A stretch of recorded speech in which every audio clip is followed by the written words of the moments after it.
important for us to dig into. So I wanted to kind of come here, and I want to thank you all for joining me. Thank you all for being a part of this. I hope all is going well with you. And if you get a chance to catch this live or catch this on the back end, feel free to come back, rewind it, take a look at it, and please share this with somebody, like it, subscribe to my channel, share this with somebody. Let's talk a little bit about the teachings of Ptahhotep. I wanted to kind of jump into that today because that's been something that's been on my mind, and I've been thinking about it because there's so much wisdom literature that's in ancient Kemet that we just don't study. And one of the main things I get from the teachings of Ptahhotep is that the ancestors have something to say. When you think about it, the ancestors have something to say.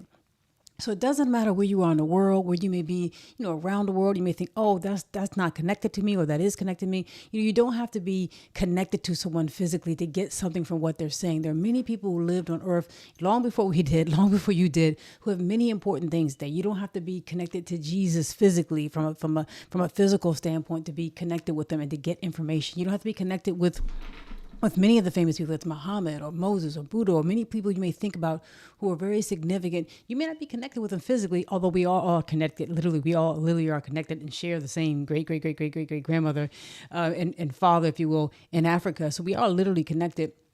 But you can get wisdom from anybody who's lived their life and is sharing something with you. And that's one of the main things I think the teachings of Ptahhotep does. It talks about the fact that our ancestors have something to say. Those who have lived before us have many things to say. And I think the idea of Kemetic wisdom and things that they talked about in ancient Kemet, we just don't dig into enough. We hear about it, we talk about it, but let's dig into this more. Let's start to talk about the teachings of Ptahhotep and what did he teach? Like, who was he even about? Who was he? What did he teach, right? So we're going to go into it, and I'm not going to be able to do this all in one episode, if you will, in one session. I'm going to come back because there's so much in the teachings of Ptahhotep. So much of his teachings have been preserved. It's going to take a while, more than just one session to kind of do it. And I want to thank you those for joining in. It's going to take more than one session to do it. So as we kind of jump into it, who was he? When did he live? When do we think he lived? What do we know about him? How do we know about him? And what did he say? That's most important, right? So if we start to think about Ptahhotep, he lived during the 5th dynasty, during the old kingdom of ancient Kemet. So the older part of the old kingdom of ancient Kemet, the older part of ancient Kemet's history. And he was someone who was an official. He was a vizier. We call it a vizier. So he was someone who had a significant role to play and was in charge over many things, all kinds of administrative functions, from agriculture to taxes, to things that the king wanted done. There was all kinds of things he did. And he was a very wise man. And it turns out that his teachings were passed down. So you had a situation in ancient Kemet, when you go back, you will find didactic teachings, not just of Ptahhotep. You'll find it of Kajimni, and you'll find Amenhotep the first passing it on to his son. You'll find various examples, several examples that have survived, right, of people teaching their children or teaching posterity things that are important to know, teaching them the ways of good speech, teaching them the ways of the Medunet or ways of God, of things that will make you be respected in the company of other kings, and respected in the company of princes, respected amongst people. Something that will make you wise. So that whole idea of being able to speak to children was kind of what Ptahhotep was based on. And there are many different types of pieces of literature, if you will, in ancient Kemet that survive that say that. And so when I think about that, I think about so many of the ideas around eldership, because when you look at ancient Kemet and even ancient Kush, the idea of eldership was very significant. If you were an elder, you were somebody who taught someone something. You had something to share to someone. And I remember Pianki, who was the Kushite king who helped to Kush basically take over pretty much Kemet. He talked about in one of his battles that the people there, the men there had no elders.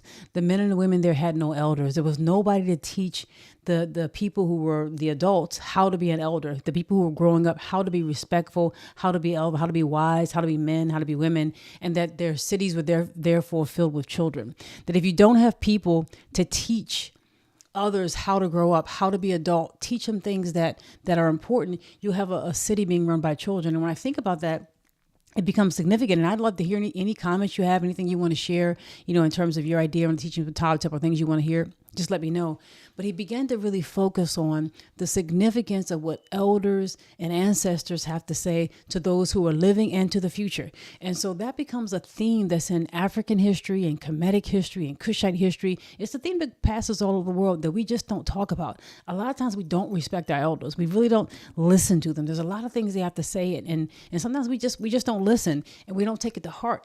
Somebody who might be on our side, really looking out for things for us, really want us to be successful, are not looking for anything in return. All they want to see is you be successful, see you hold on the idea, pass on the torch, if you will. I mean, that's an amazing time to meet someone who's not looking for anything from you. They're only looking for you to accomplish things, only for you to be things, only for you to be of something in a sense, and not something for you to give to them. So a lot of times when we think about elders, we think about what they give, that's really what they're giving. When you're an elder, being able to teach somebody younger to you, you're giving more than just a piece here and a piece there. You're giving something that will help them be successful in the future. And that's part of your joy, right?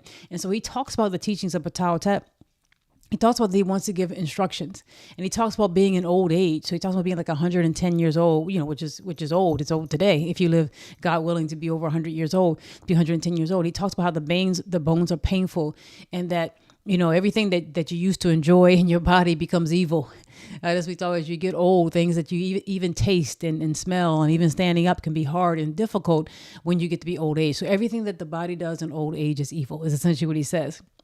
And so that it's uncomfortable. So he's in the writing, he's asking the king, let me pass on information, give me this instruction so that I can go pass on to my son and to posterity in general, the things that will make them hearken to the counsel of men of the old time. Words to them that hearken to the counsel of old men. Let me speak the words to them that of those who hearkened and listened to the men of old time, those that hearken to the gods.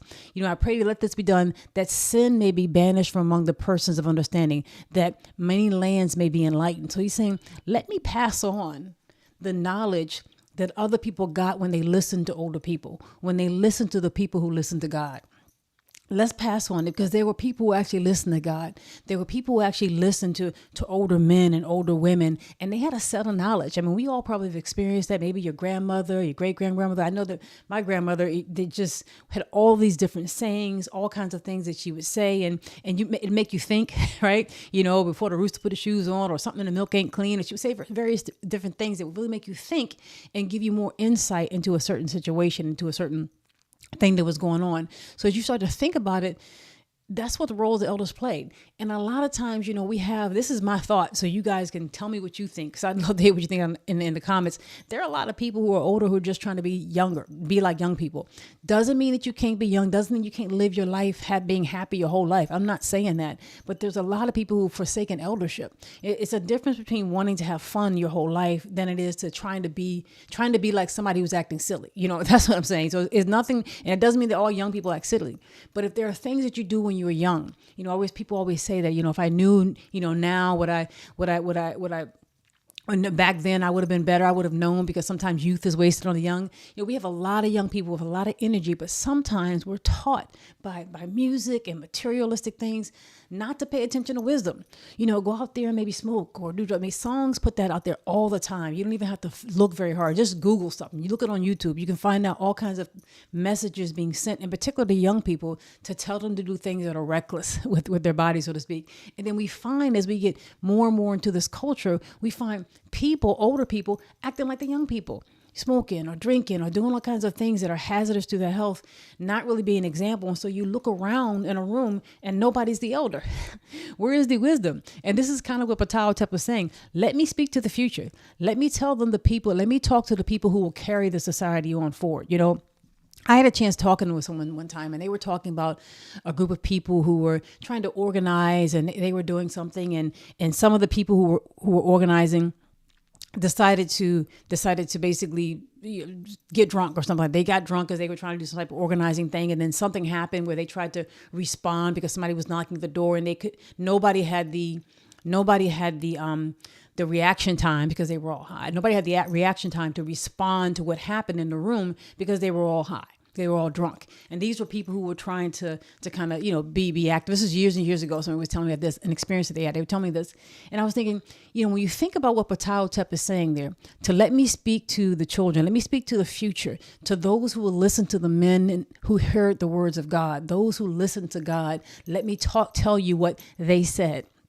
What he's really trying to say, let me talk to the future and to children who will push society forward. Let me try to talk to people who will move on and will push things in the right direction, because nobody ever won a revolution high. Nobody ever raised a revolution high. Nobody ever raised a revolution with very, very immoral, inappropriate things, because you're going to have people who hate you. You're not going to be able to hold the society together when you practice immorality. Yet that's what we tell people. And so this Ptahhotep, the teachings of Ptahhotep, talks a lot about morality, talks a lot about doing the right thing. That when you're in a situation and you have an opportunity to argue, think about who you argue with. If you're arguing with somebody who is of lesser ability than you, lesser rank and status, hold your hands, fold your arms, let them speak. Don't berate them because they are smaller than you or of less rank than you, and just because you can. You're not showing yourself to be smart because you're berating somebody who can't fight back. Be quiet while they talk and watch them confound themselves. A fool will confound himself, and the people around you will recognize your wisdom. So essentially saying, imagine you're a big king or a prince, or you're going to be king, or you're going to be vizier or something. He's telling him, if you meet somebody who is of lesser rank than you and they don't have as much knowledge than you, perhaps, if that's the case, and they're arguing with you, don't berate them. Don't belittle them. A lot of times people tell you the exact opposite. Hit that so-and-so, get that guy, knock this guy down, stomp on your feet. He's saying, no, don't do that. Let them confound themselves. And the people who are witnessing you will see him confound himself, see him act like a fool, and will recognize your wisdom. But if you meet somebody who is on your same level, your same rank, your same, correspondence, if you will, talk with them, debate with them, let them speak and you speak, and let the wisdom of your words then overcome them. Let the argument overcome them. And then if you meet somebody who is of a higher rank, let's say you are a prince or a vizier, you meeting a king or something, they're of a higher rank than you are, and maybe they're elder, or they have some type of higher status. When they argue with you, don't get heated with them. Don't yell back at them. Let them go ahead and talk. If they're a fool, everybody will notice it. If you are quiet when you need to be quiet, your words or your lack thereof will be significant. It's not going to help you to berate or disrespect or dishonor your elder, because if they're wrong, and it will be shown. So that's one of the things Ptahhotep talks about in the teachings of Ptahhotep. He's giving you that type of advice, that how do you interact when you meet somebody? And just because somebody cannot fight back doesn't mean you do. And a lot of people, whether it's an abuser or somebody who's a bully, what's the first thing they do? They go beat up on somebody who can't fight back, right? And you see that's worse. And I see that person sometimes tries to be a leader. That person sometimes goes into politics, right? And there are people who will try to follow them, but it doesn't go well for them. It doesn't win them respect of the majority of people, and it doesn't have morality or the side of God on their behalf when you belittle somebody who is not able to fight back. And this is what and a lot of times people do that. So this is what he's saying at the beginning of the teaching of Ptahhotep. And he's talking about being around during one of the kings of the fifth dynasty, King Sesi, and beginning to really to make straight their hearts, to really leave something behind that will straighten people's hearts, that will give them a discourse that doesn't make them become tired or weary of doing the right thing. So think about that idea, essentially, that the ancestors have something to say. When I think about Ptahhotep, and I think about a lot of things, when the ancestors have something to say, and I think if we can just stop for a minute, read some of this stuff for a minute, look at some of these things for a minute, it really starts to make us think that we don't have everything, and that if you can build them, to me, history is the best subject, one of the best subjects to study, because it's human beings. It tells you everything that's happened. So anything any human being has done is fair game. It's history, right?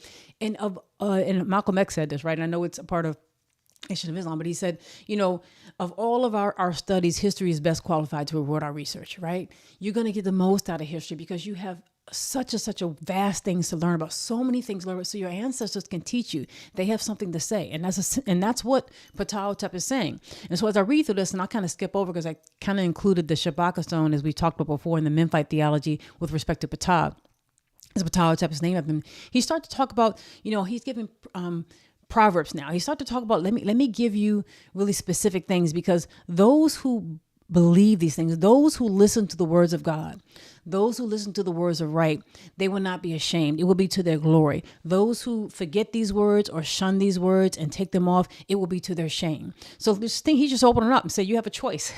You can obey the words of good speech. You can obey common sense, right? Or you can choose not to. And there are consequences for both. The consequences could be good or they can be bad. And so he opens up saying that right away.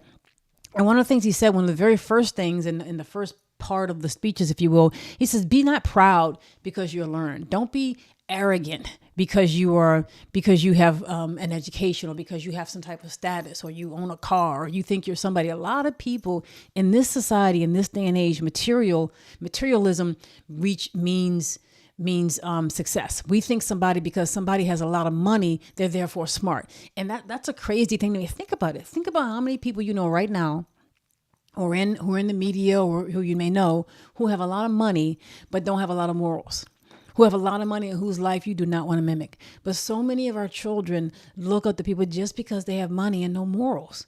Just because person has a lot of money doesn't mean they have a nice life. Doesn't mean they have a lot of things that you really want to emulate, because you don't know what happens when they go home. You don't know what happens when they get out of that car, when the lights are off, so to speak. It's really important to think about it. And so he says, don't be arrogant because you have attained a lot. Understand that you can find wisdom wherever. So just because you make it, and I pray that all of us, you, me, that we all will make it in life. We will be as successful as God wants us to be. So I'm going to put that prayer out there right now. I'm praying for you, whoever's watching, whoever's listening. I pray that God will make you successful, that we will be as successful as God wants us to be, that we will be able to have all the things that we're supposed to have in life. And when we get there, that we don't, and as we're getting there, that we don't puff ourselves up, that we don't think that we're better than somebody else who hasn't attained what they might be looking for in life. And because you might be where you are, that we don't think that we know no matter where you are in life, you can find wisdom from anybody. And he mentions that in teachings of Ptahhotep. You can find wisdom amongst maids at the grindstone, or people who are gathering water, or little children, like Jesus says, suffer the little children. You can find wisdom no matter what. In any of God's creations, you can find wisdom. Never think that you are so good and you are so great. And I pray that you do, that we achieve and reach the things that we're looking for in God, the things that God would have us. I pray that you do, and that I do, and that we all do. That's the prayer I have in my life, and I'm praying for you. And I should probably be giving all of these sessions with a prayer, because that feels good. It feels good to speak the things out. It feels good to put that out there. That feels good to put that out there in terms of prayer. So this is the other part he begins to talk about. So, when you think about that, when you don't put yourself above someone else, you don't do that because the limits of wisdom are not reached. When you think about that, the limits of skill, the limits of wisdom, however high you think you want to go, they're never reached. And so then he goes on to say, if you're meeting in an argument, if you're having an argument with somebody and that person is wiser than you, fold your arms, bend your back. Don't be angry with them. Just as I was saying, don't kind of go off on somebody who might be of a higher rank than you, because you're doing that would be not silly, would be silly, and it would make you would confound them better by allowing them to say things that are wrong, and you being respectful when that person is of a higher rank than you. It's better to do that.